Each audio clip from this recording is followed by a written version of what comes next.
26 de outubro de 2018. 8 anos após o lançamento do primeiro Red Dead Redemption, um jogo já considerado obra-prima, a Rockstar Games faz algo que poucos estúdios ousariam: lançar uma prequela. Uma história sobre o que aconteceu antes, sobre como John Marston se tornou um homem que conhecemos, sobre os últimos dias de uma gangue que estava condenada desde o início. O mundo parou, literalmente, nas primeiras 24 horas. Red Dead Redemption 2 vendeu mais de 17 milhões de cópias em 3 dias, faturou 725 milhões de dólares. O maior lançamento da história do entretenimento até então, superando qualquer filme, disco ou livro. Até hoje acumula mais de 77 milhões de unidades vendidas globalmente. Mas números não contam a história completa.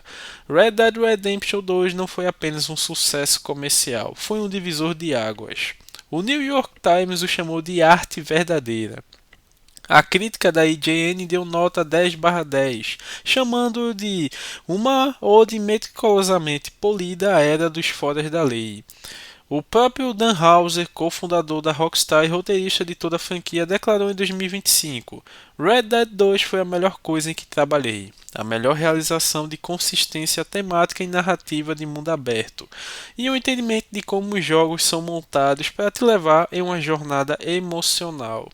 6 anos depois, o debate continua. Fóruns fervilham com comparações entre Red Dead Redemption 2 e GTA V, entre Arthur Morgan e John Marston, entre o realismo obsessivo do jogo e a diversão descompromissada de outros títulos. Acadêmicos escrevem artigos analisando sua narrativa como literatura realista. Historiadores discutem sua representação da fronteira americana.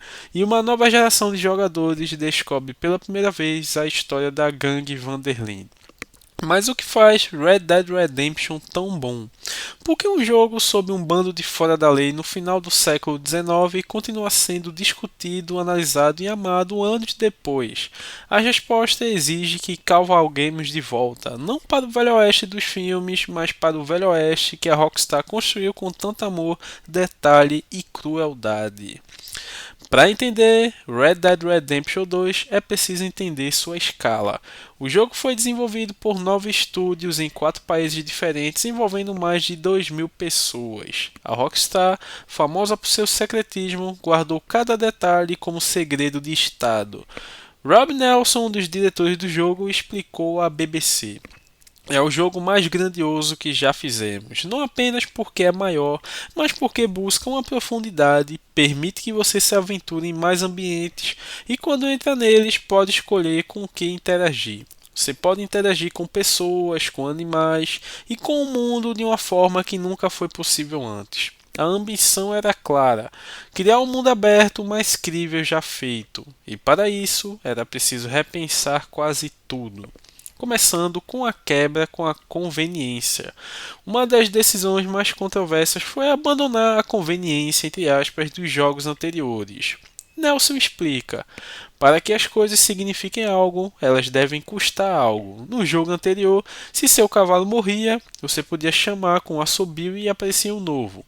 Isso era muito conveniente para o jogador, mas significava que os cavalos eram de alguma forma descartáveis. Então, decidimos que isso não continuaria assim. Se você se afasta muito do seu cavalo, ele não volta magicamente. Se ele morre, ele morre. Se você não o alimenta, ele perde energia. Se não escova, ele fica sujo. Se não cria um vínculo com ele, ele tem medo de crocodilos e te abandona no primeiro perigo. Essa filosofia se aplicava a tudo: armas que enferrujam se não limpas, roupas que sujam, barba que cresce em tempo real, comida que estraga, balas que precisam ser compradas ou fabricadas. Tudo exigia cuidado, tudo exigia tempo e tudo exigia que o jogador se importasse. E a expectativa mundial? Strauss Zelnick, CEO da Take-Two Interactive, dona da Rockstar, afirmou antes do lançamento que o jogo redefiniria nossa indústria e cativaria o público em todo o mundo. Na época, muitos duvidaram. Hoje, sabemos que estava certo. No centro de tudo está Arthur Morgan, e Arthur Morgan é talvez o protagonista mais complexo que a Rockstar já criou. Interpretado magistralmente por Roger Clark, Arthur é um fora da lei que já não acredita em redenção. Criado por Dutch Van der Linde desde os 14 anos, ele foi moldado para ser o braço direito da gangue, o executor, o homem que faz o trabalho sujo, o que nunca questiona as ordens. Mas algo muda ao longo da jornada. Aos poucos, Arthur adoece. Uma missão, aparentemente banal, cobrar uma dívida de um fazendeiro doente chamado Thomas Downes, resulta em algo inesperado. Arthur contrai tuberculose. A doença é lenta, silenciosa, mas implacável. É a partir desse momento que Arthur começa a questionar. Ela não tem mais tempo, a vida que ele viveu, as pessoas que matou, o código que seguiu, tudo isso precisa ser reavaliado. A transformação de Arthur é uma das mais sutis e poderosas da história dos games. Ele não se torna um herói da noite para o dia, ele comete erros, vacila, recai, mas aos poucos começa a ajudar as pessoas certas. A família Downes, viúva e órfã por sua causa, recebe dinheiro anonimamente. A freira que encontra na estação de trem ganha uma doação generosa. A ex-namorada Mary Linton, que o abandonou por não suportar sua vida criminosa, recebe também uma despedida que nunca terá resposta. E também aqui temos um diferencial. No primeiro jogo a gente já tinha o sistema de honra, mas acabou que não servia para tanta coisa. Mas aqui no segundo jogo essa transformação é amplificada pelo sistema de honra do jogo, porque cada escolha conta. Se você ajuda um estranho na estrada, seu medidor de honra sobe. Se mata alguém que não te ameaçou, ele desce. Pessoas que se lembram de você. Lojistas oferecem desconto se você é honrado. Cidadãos fogem se você é cruel. O estudante de medicina Tiago Sampaio, citado em uma análise do Diário do Nordeste, descreve como a profundidade do jogo exige cuidado acerca das escolhas éticas. Se você matar alguém que não tenha te ameaçado, o seu medidor de honra é afetado negativamente. Atacar ou não a decisão cabe o julgamento ético de cada jogador.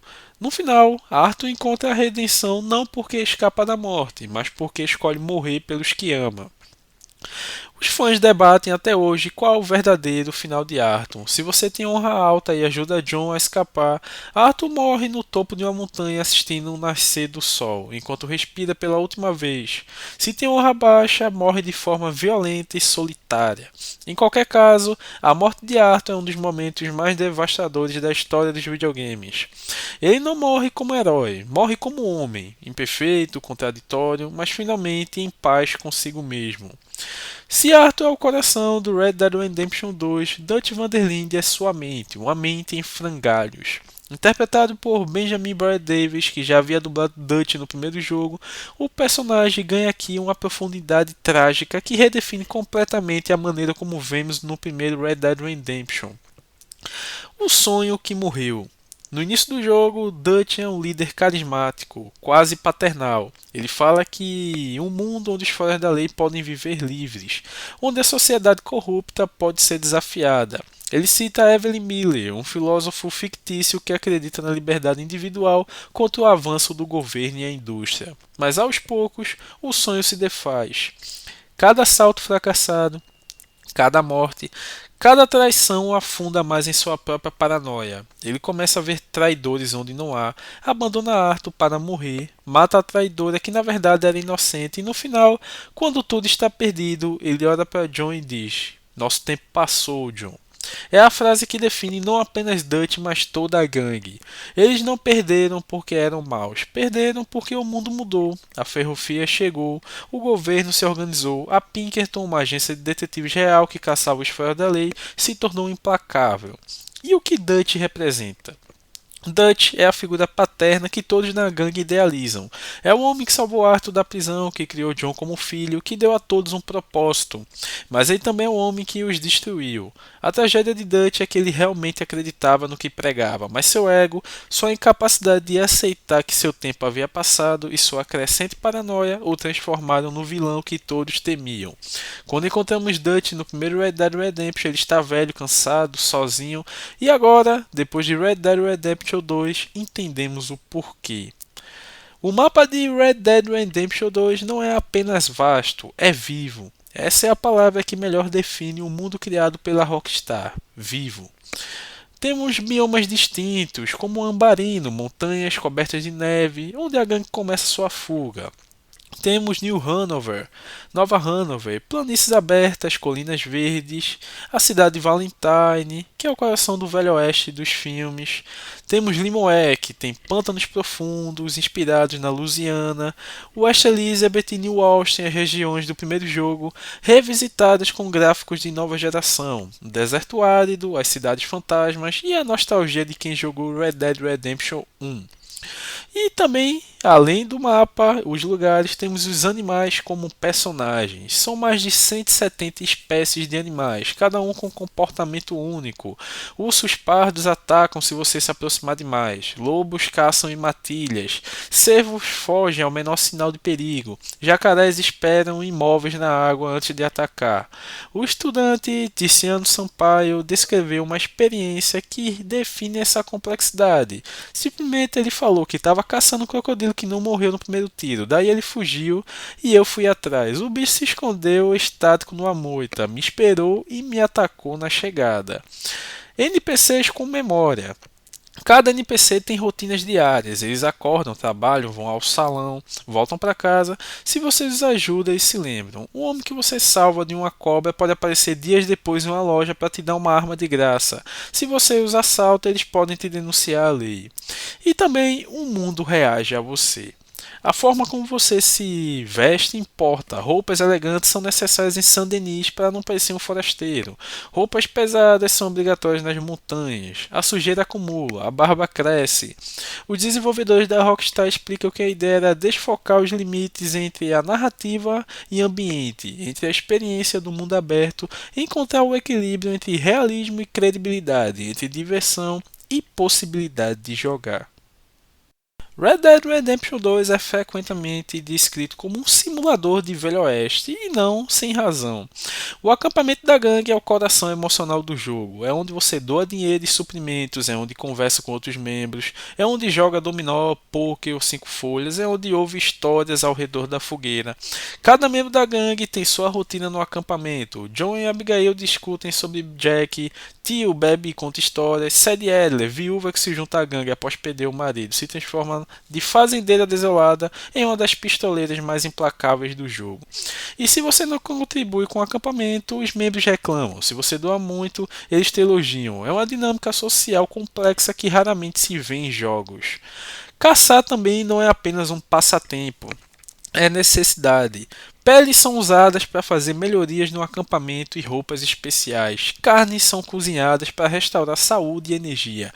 Cada animal requer uma arma específica para não danificar a pele. Coelhos, por exemplo, exigem uma arma que tem uma bala que não fura aquela pele dele, eu não lembro. E também os cervos exigem um arco e flecha ou um tiro certeiro de rifle. Os ursos exigem uma arma com uma alta potência, entre outras coisas.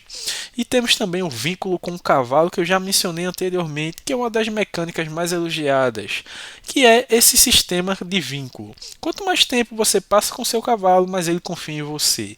Em níveis altos, ele não foge em combate, responde a comandos de longa distância e até te salva de ataques. Se seu cavalo morre, ele morre, para sempre.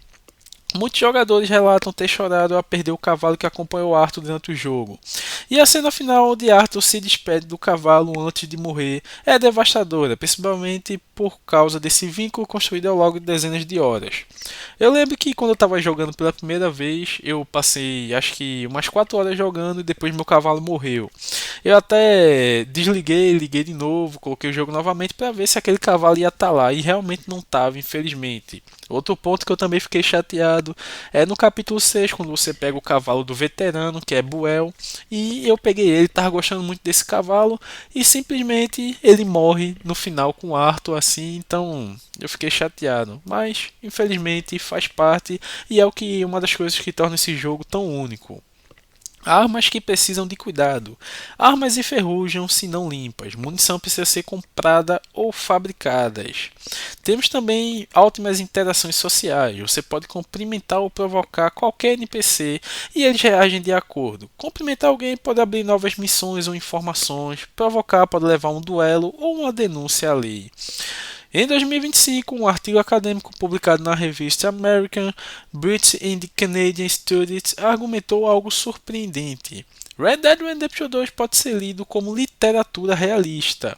A pesquisadora francesa Rez analisa o jogo como um jogo adapta técnicas literárias e tropos típicos de ficção realista em que retrato complexo e sutil da sociedade americana viveu no final do século XIX. E Saint-Denis é usado como metáfora. A cidade de Saint-Denis, inspirada em Nova Orleans da Era Dourada, é o centro dessa análise. É onde os contrastes da sociedade americana se tornaram mais evidentes. Os ricos vivem em mansões e os pobres em cortiços. A indústria polui os rios. A imigração irlandesa e chinesa é retratada de forma realista, com os trabalhadores sendo explorados e marginalizados.